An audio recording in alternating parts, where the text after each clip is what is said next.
Okay, guys. So this time we're going to change up the format a little bit. We have our first roundtable session. My colleague from Pixelz, Kevin Boutwell, is going to be taking care of intros and relieving me of my duties here. So without further ado, let's jump into the next session. So thank you, guys. Thanks, Brian. Guys, how was that first couple segments? You guys enjoy those? Yeah? Good luck, guys. We're going to do a quick roundtable here on the role of elevated product detail pages as we see them now and as we're moving into 2020. And I guess my role at Pixelz is I'm one of Pixel's customer success managers, and I deal on a daily basis with a lot of the enterprise studios that we service at Pixelz and professional photo studios as well. And we're seeing a lot of trends in the industry, and one of the biggest things is around elevated PDP imagery, and that goes beyond imagery. That goes into video, user-generated content, different copy and text-related things to really drive up what we've kind of been talking about so far in the first two sessions with both Carlos and Owen. And I've got a couple people here on stage with me from the industry. We've got Grace, Jaclyn, and Mathias here, who are all experimenting with elevated PDP in their own rights and their brands. And I wanted to bring them on for a roundtable discussion so we could talk a little bit about their experiences and how they've tested with it and what they're seeing that works and what not works, and we'll kind of go from there. First, I kind of want to introduce or let them introduce themselves to you guys and what they do on a day-to-day basis. And Mathias, you want to take it off? Thank you for having me. I'm from Nelly.com, a Swedish brand and e-commerce company since 15 years back. I've been working for 7 years as a photo manager, and now I'm a studio manager, handling the daily business and also experimenting and taking things further. And I'm in charge of all the photographers and videographers and retouchers. That's me. Jaclyn, I'm post-production manager at Zalando Studios. I've been there for 2 years. Just a heads up, I'm more of a creative thinker, not an analytical thinker. I hope I can bring some value to this roundtable, but that's me. Awesome. I'm Grace. I currently work at WestWing, and I'm the photo production manager there in the imagery team. I actually just started fairly recently at WestWing, but have a background in creative production, mostly in the advertising space, and excited to be here.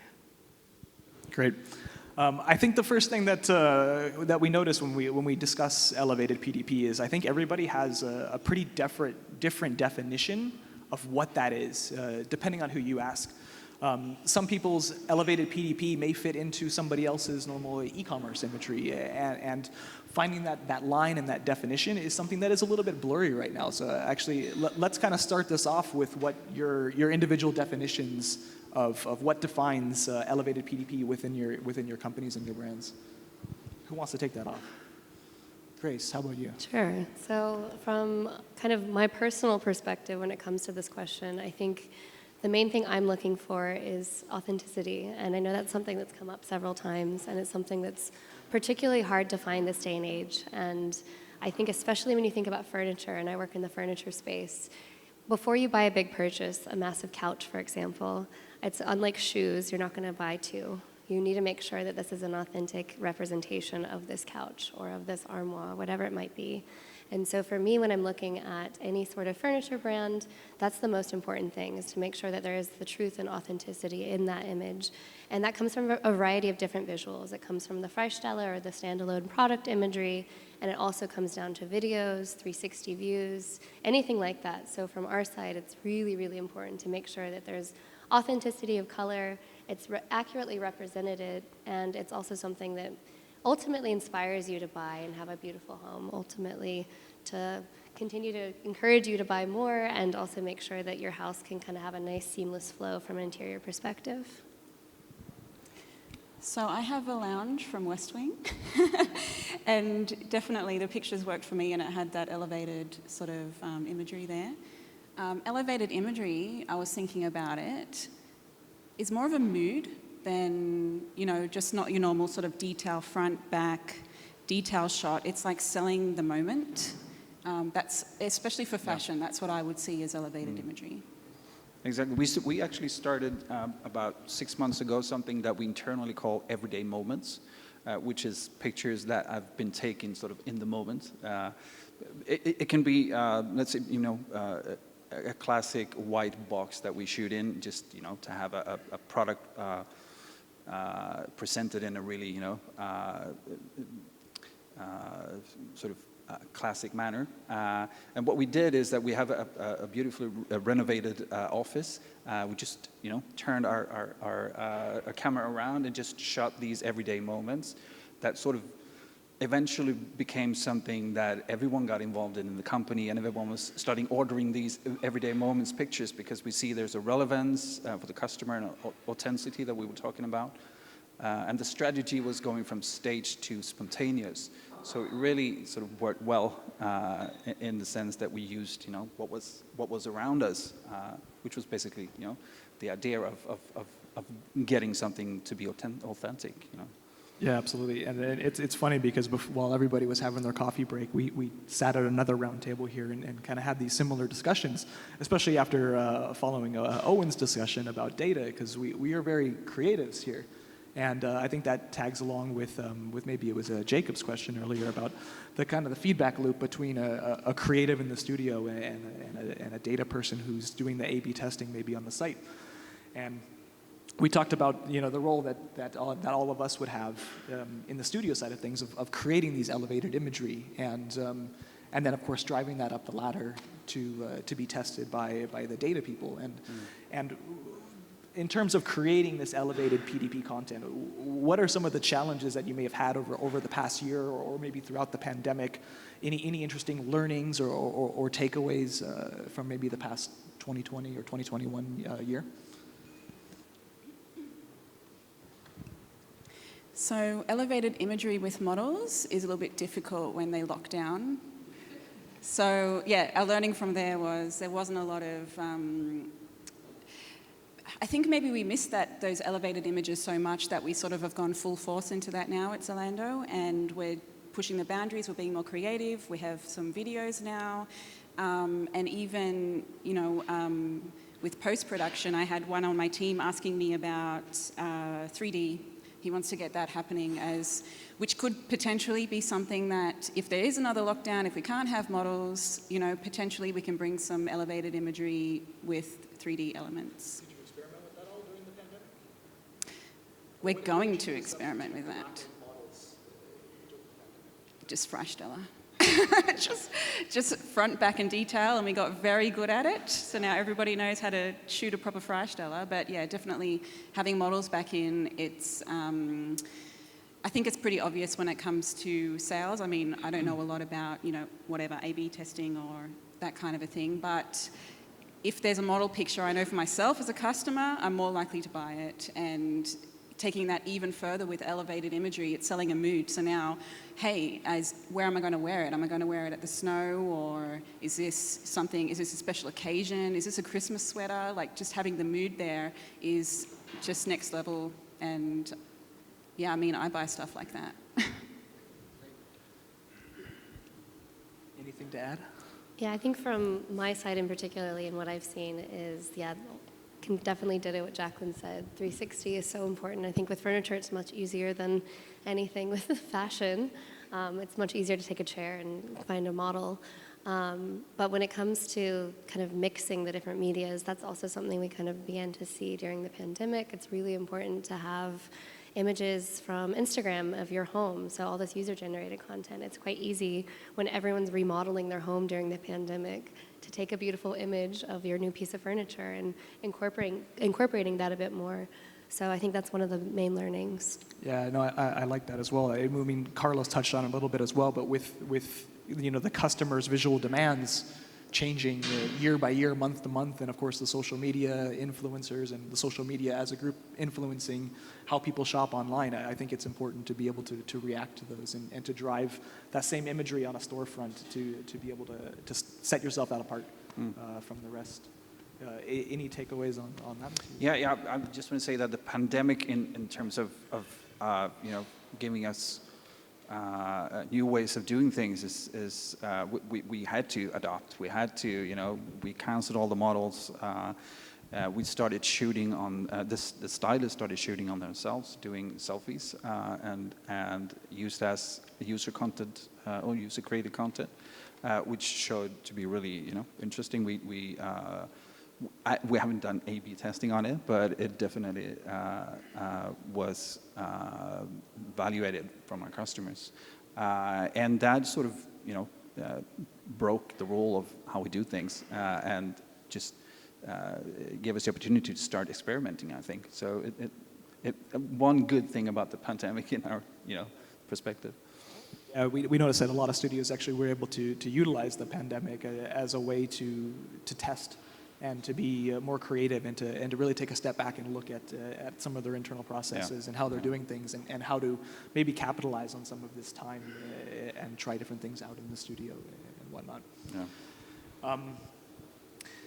When it comes to, actually, you mentioned user-generated content that was kind of used to supplement what you weren't able to do in the studio during the pandemic.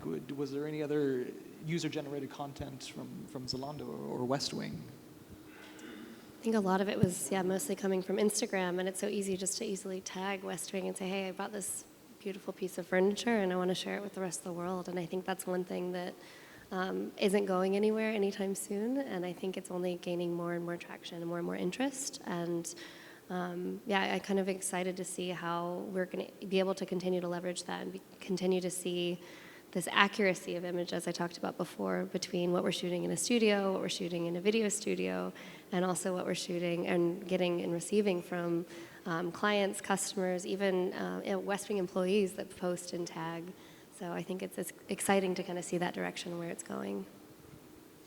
On the technical side of things, of course, doing elevated imagery or copy for that matter, it takes more time. And I'm actually curious how you guys manage the extra time that it takes to create this content, which I assume you've seen converts better. And how do you kind of find that balance between the time it takes to produce elevated imagery or elevated content versus getting a PDP page on time or on market maybe a day sooner or 2 days sooner? How do you kind of weigh and balance that time versus time to create versus time to market? I think it hasn't decreased sort of or increased the time from actually shooting it to like being online. In our case, we sort of managed to build different settings, different smaller studios that we use. We really use sometimes a really tiny area to shoot different things, and we have different sets and lights and stuff. So I think it's just about being creative around how the process is really done. It doesn't have to be in line with what we've always done. And of course there were some things like skills, the photographer skills. You have a really a good e-commerce photographer doing lifestyle. It's not going to be you really have to challenge yourself and coach and yeah, exactly, or coaching them and elevating their skills. I think that's the most challenging thing. Yeah. Did you notice any change between time to market, or would you say you said it was about the same? Yeah, I'd say it's about the same, definitely. Yeah. So I was going to say, the process is the fun part for creatives. I mean, I don't want to do it fast. I want to do it good. I have someone else telling me I have to do it fast. But I don't know. I like to bring, when it comes to the focus on my team, I think this is the thing. Analytical minds and creative minds, they work really well together if they come together and find a balance. So creatives are always pushing, we want more budget, we want better this and more time and make sure the catering is good. But then there's someone saying, okay, we need this many SKUs in this amount of time, and this is a conversation that's happening every day. A push-pull between creatives and the analytics and A/B testing, I guess. But definitely, I think the time is worth it. I think spending money on creatives is worth it. And yeah, It- hopefully it's- they make lots of money from that. Let's see. It's spend time on brand as well, which is something that you really need to think about as well. You're creating your brand at the same time that you're producing content for the PDP. There shouldn't be any hesitations about that. You won't sell something with 2,000 just white box images and have no sort of whatever soul exactly. So I think it also depends on how much you're spending on this product. Like Carlos was always mentioning the T-shirts. Yeah, if you just want to buy a T-shirt is a T-shirt. But if you're spending money on a nice winter coat, to have that elevated imagery or whatever, or high-end brands, Yeah. definitely, I want to see more. And I think that it's definitely worth the investment for these particular higher-end brands to spend the money on these pictures, because it elevates their, I guess, I keep saying brand, but it elevates their brand, yeah. yeah. I was going to second that. I think for us, it often comes down to prioritization. Like there's a whole price point between a table setting and, once again, a bed or a couch. And when you think about that, like how much emphasis and how much effort, it's always a question. It's always something you're working towards. And I can definitely second that. Yeah, T-shirt versus a winter coat. And it's really interesting to kind of understand that prioritization. And it also comes down to the logistics of how much longer it could take to get that product ready to go, to be shot, the amount of time it takes to photograph or make a video of a larger bed with the settings and being ironed and pressed versus a cup or a mug. That's a huge different workflow. Obviously, if the mug has a shiny surface, that's also going to be difficult to photograph, but it's a whole range, and I think that's the struggle, but it's also the exciting part of understanding those priorities. Yeah, I was going to ask what defines what gets elevated imagery, and I think in your case, Grace, with beds and sofas, the logistical side of things is moving these large items into a studio. They have to be photographed from X number of angles, or if you're setting up a scene or whatnot. I'm sure there's a huge logistical side of things, but I'm really interested to see how do you decide what gets elevated imagery and what not? Is that something that you guys are thinking about on a day-to-day basis, or is that something that's kind of passed down from above? I think currently the goal is everything, so that's a hard question to answer. How many logistical issues do you have? It's a variety, so it really depends on the size and the products, yeah.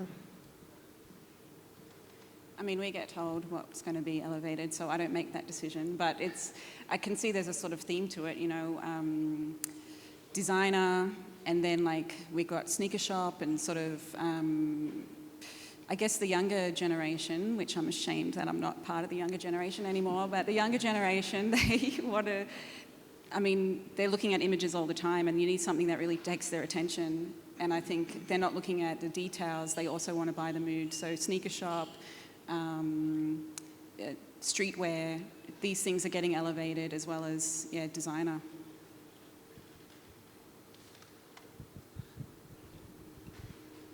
So I had a question for you.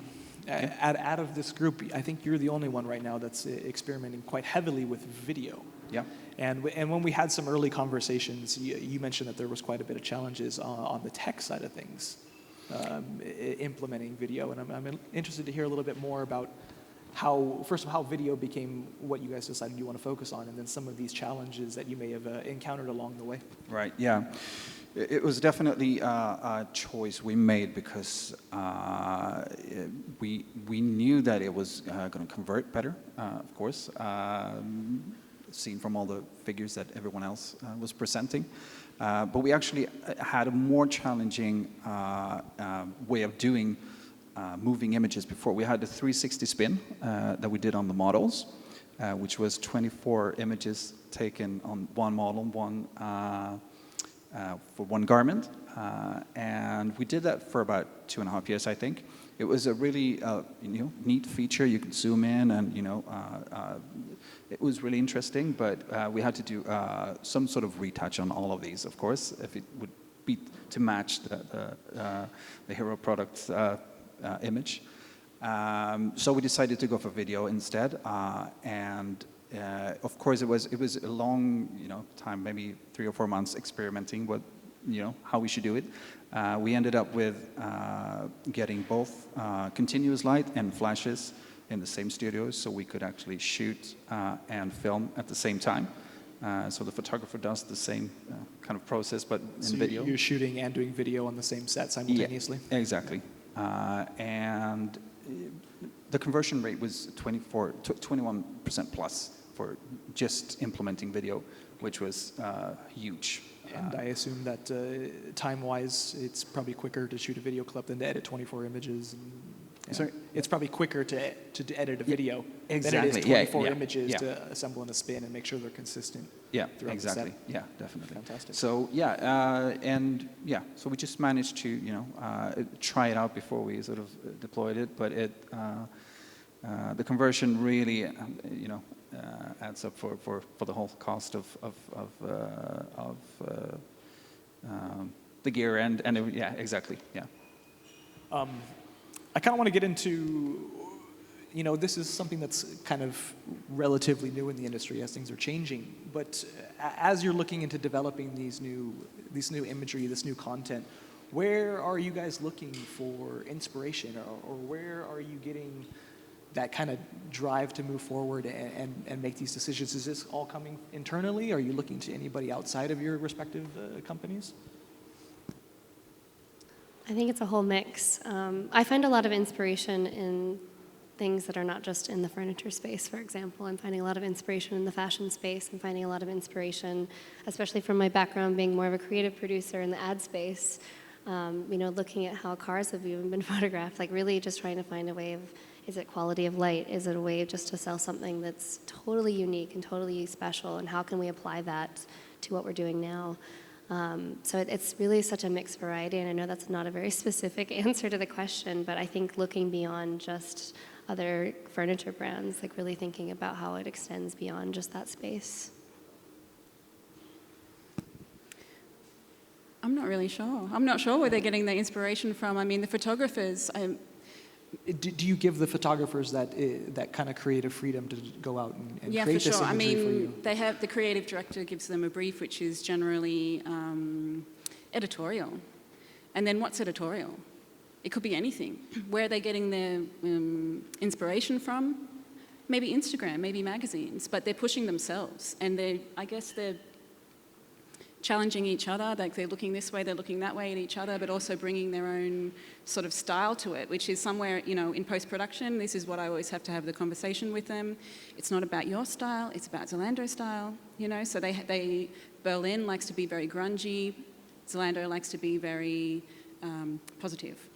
So sometimes that doesn't translate, but yeah, this is, I guess they are being inspired by their surroundings. Yeah, and I think you touched on it earlier with making sure that you have the right talent and the talent is coached on that. But there is definitely a challenge on the both photography and the retouch side of things when it comes to this elevated imagery. And when you put everything in an e-com box, it's really easy to train somebody to photograph everything the same way under the same lights all the time, and same on the retouch side of things. But I think it opens up a whole new can of worms when you can give a creative photographer a camera and a couple models and send them out in the city to get some street style stuff for you guys. And then the retouch side of things. So how do you manage, the different talent required on the photography and the retouch side of things for elevated PDP? I don't know. How do you manage creatives? You let them loose. You let them do what they do best, I mean, they're given boundaries and they're pushed to their limits a lot of the time. They're working really hard. They had a shoot recently where, they did elevated PDP and they were pushed even further than the sort of banners and stuff like that. So, yeah, they're working hard. What can I say? They're creatives. They love to do it. And I think as a business, you should give them a little bit of room to just do what they do best and just maybe trust their sort of creative style. The talent. Trust, yeah. I think it actually, yeah, that's a really good point.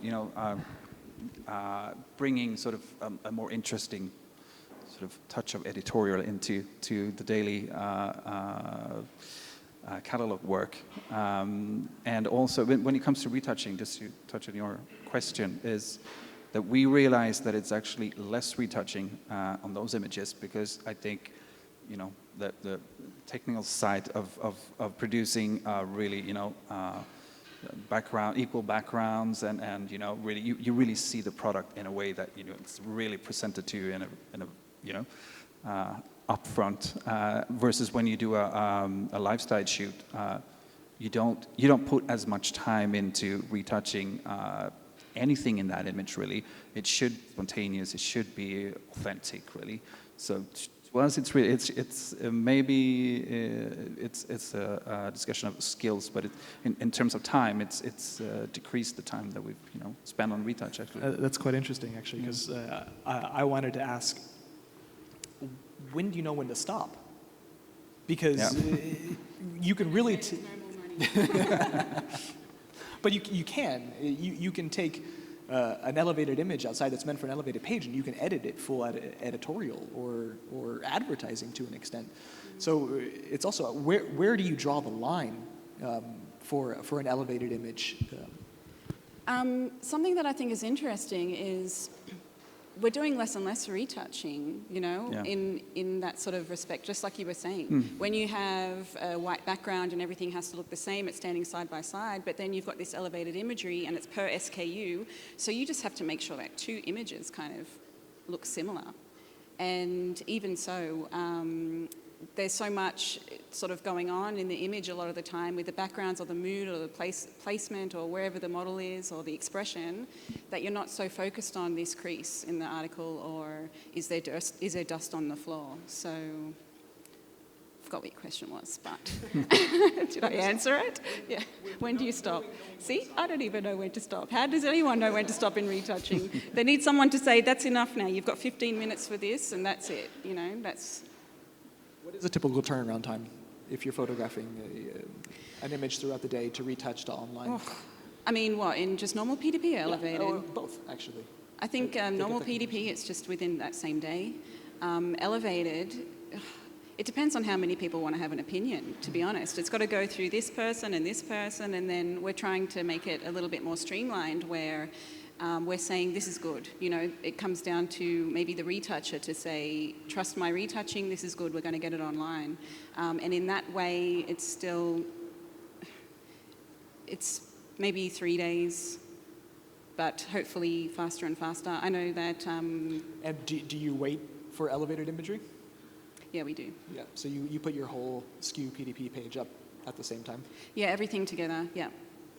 That's the plan. Sometimes it goes on by mistake, but they want to see everything together at the same time to make sure. It probably has something to do with the A/B testing. I don't know, but yeah, it would mess the data if they just put up separately.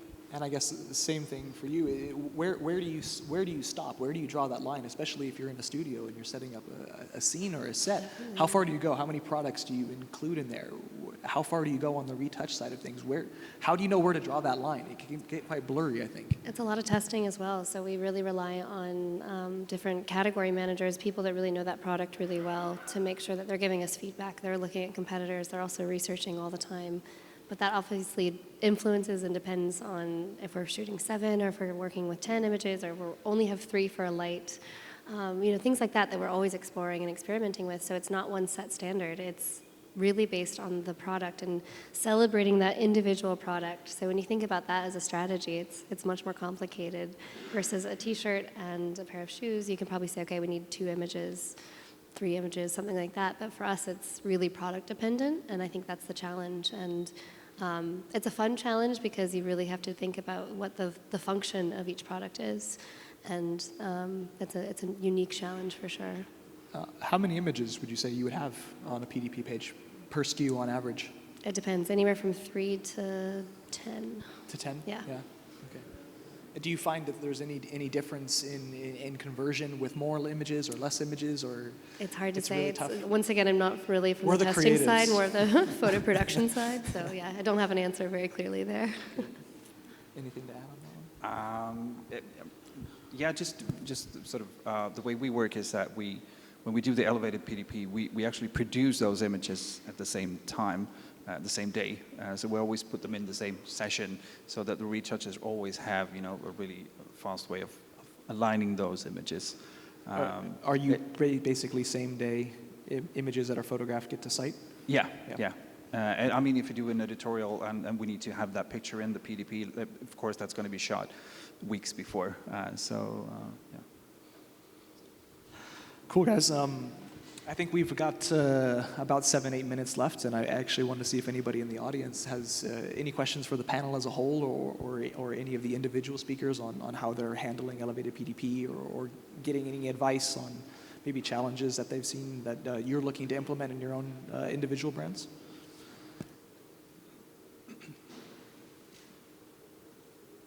No hands? It's all clear. You guys are all experts now. We did our jobs. Amazing. We good. I like it. Cool. But then thank you guys all for sitting down, listening, and having a really cool conversation and sharing some insights with what you guys are each individually doing in the space. I think it's super exciting, and I think maybe to end this off, I'm really curious to hear where you think this is going into 2022 and beyond, and things that you're excited about testing and maybe doing into the future. Was that a question? Yeah. You want to know? 2022 with elevated PDP, who knows? I mean, I'd love to see just sort of GIFs. I don't know, I always just imagine that one day we're going to have this sort of like Harry Potter newspaper that's going to like move at us, and you know, maybe that's where it's going. Maybe 2022 is too close, maybe that's like 2032, but yeah, I don't know. GIFs, moving image, definitely. Is there anything else that you'd like to try? I mean, like I mentioned before, the CGI or whatever. Yeah, I think that's going to be super interesting. It's definitely beyond my skill set, so getting the right people in to do that, for sure. But What type of products would you consider for CGI? well, so far they were thinking just about sneakers because that's kind of seems to be the easiest. But I'm not sure. It's another world for me, so I have to look into that. Yeah. I think, yeah, similar, really exploring the whole virtual space. So when you think about interior design, imagining being able to fully sketch out your home and then be able to incorporate and include those pieces. And that's something that we're working on right now. So really being able to see that as a full service and being able to really explore this virtual space even more. But yeah, I can definitely see more user-generated content that's really stylistically very similar with that product as well, and continuing to explore that space in more depth, and very excited to see where it goes, because it's also out of my photo background, my video background, and now we're exploring a whole different reality, and it's really fun to be a part of too. Yeah, definitely. It's always exciting, to elevate things. I think video will be the next thing for us to push more forward. We have it in the background, like the last image when you scroll or swipe, you end up at the video at the last. I think we've had technical, difficulties having it in the front, but I think that's where we're going to experiment, and that is probably also going to sort of make our, decisions around how we make videos, what kind of moving images, GIFs, or whatever. But I think pushing it forward a bit more. The technical issues are probably not, 2022. I think it's going to be solved, hopefully. When you can bring that more front page, PLP page exactly. Facing, Yeah. Fantastic. Yeah. Great. I'm good. You guys are good. Thank you guys for a really cool discussion. Last chance for any questions, if anybody has any. Let's end this. All right. Thank you. Thank you, guys. Thank you, guys. Yeah.